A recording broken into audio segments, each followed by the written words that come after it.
साल 1962 दुनिया एक ऐसी खाई के किनारे खड़ी थी जहां से अगर एक कदम भी आगे बढ़ता तो पूरी मानवता खत्म हो सकती थी। ये कोई फिल्म नहीं है, ये असली इतिहास है। और इस कहानी में एक ऐसा इंसान है जिसका नाम शायद आपने कभी नहीं सुना होगा, लेकिन अगर वो उस दिन हाँ कह देता तो आज हम यहाँ होते ही नहीं। ये कहानी है कोल्ड वॉर की। दूसरे विश्व युद्ध के बाद दुनिया दो हिस्सों में बट चुकी थी। एक तरफ था अमेरिका और दूसरी तरफ सोवियत यूनियन। दोनों ही ताकतवर, दोनों के पास न्यूक्लियर वेपन्स और दोनों के बीच सिर्फ एक चीज थी, भरोसे की कमी। ये एक ऐसा युद्ध था जिसमें गोलियां कम चली लेकिन डर सबसे ज्यादा था। हर देश, हर शहर, हर इंसान एक ही सवाल सोच रहा था, अगर न्यूक्लियर वॉर शुरू हो गया तो क्या होगा। और फिर अचानक सब कुछ बदल गया। अमेरिका को पता चला कि क्यूबा में सोवियत यूनियन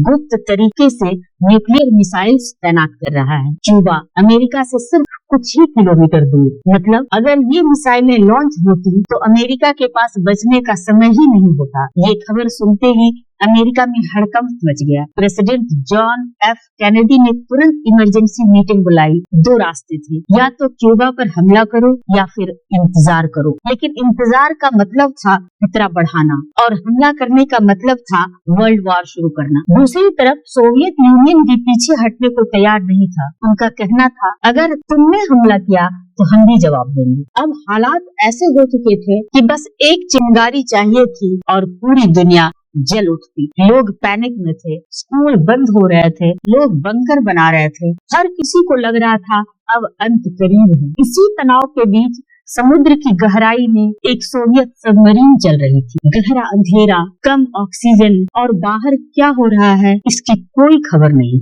उन्हें लगा शायद युद्ध शुरू हो चुका है। अचानक अमेरिकी जहाजों ने उस सबमरीन के आसपास वार्निंग डेप्थ चार्जेस गिराने शुरू किए। ये छोटे विस्फोट थे, सिर्फ संकेत देने के लिए, लेकिन सबमरीन के अंदर बैठे लोगों को लगा ये हमला है। अब डर और बढ़ गया। कमांडर ने फैसला किया, अब न्यूक्लियर टॉर्पेडो लॉन्च करना पड़ेगा, लेकिन इसके लिए 3 लोगों की सहमति जरूरी थी, कमांडर, पॉलिटिकल ऑफिसर और एक तीसरा अधिकारी। पहले 2 ने तो तुरंत हाँ कह दी। उनके हिसाब से युद्ध शुरू हो चुका था और अब जवाब देना जरूरी था। लेकिन तीसरा इंसान चुप था। उसका नाम था वासिली आर्खिपोव। वो बाकी लोगों की तरह घबराया नहीं। उसने सोचा, क्या सच में युद्ध शुरू हो गया है या हम गलत समझ रहे हैं। सबमरीन के अंदर गर्मी बढ़ रही थी, ऑक्सीजन कम हो रही थी, तनाव अपने चरम पर था। कमांडर चिल्लाया, हम इंतजार नहीं कर सकते। पॉलिटिकल ऑफिसर बोला, हमें तुरंत जवाब देना होगा। लेकिन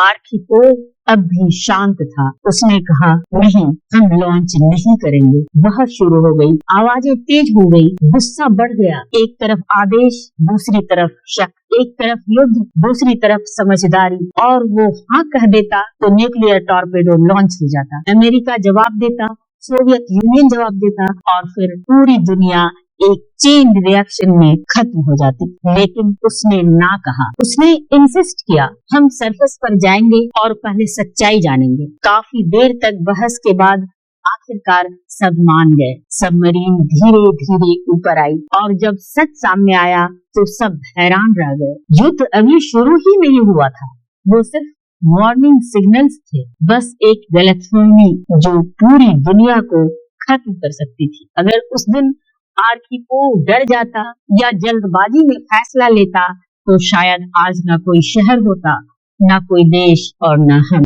लेकिन उसने सोचा, उसने रुककर फैसला किया और उसी फैसले ने दुनिया को बचा लिया। आज भी बहुत कम लोग उसका नाम जानते हैं। कोई बड़ी मूर्ति नहीं, कोई फिल्म उस पर नहीं बनी और ना ही जनरल नॉलेज में लोग उसके बारे में पढ़ रहे हैं। लेकिन सच्चाई ये है कि हम सब उसकी वजह से जिंदा हैं। कभी कभी दुनिया को बचाने के लिए ताकत नहीं, हिम्मत चाहिए होती है।